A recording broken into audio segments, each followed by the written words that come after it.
If you have a toilet that is clogged, you need the following items: a flathead screwdriver and an out of order sign. This also works for if the toilet will not stop flushing. This is a toilet that will not stop flushing. Take your flathead screwdriver, find the valve on the toilet, turn to the right. This will stop the water from flowing.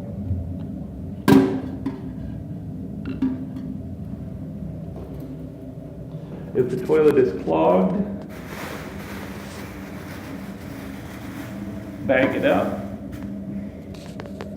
Place your out of order signs on the door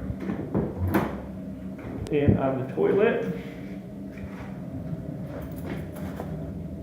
and put a work order in.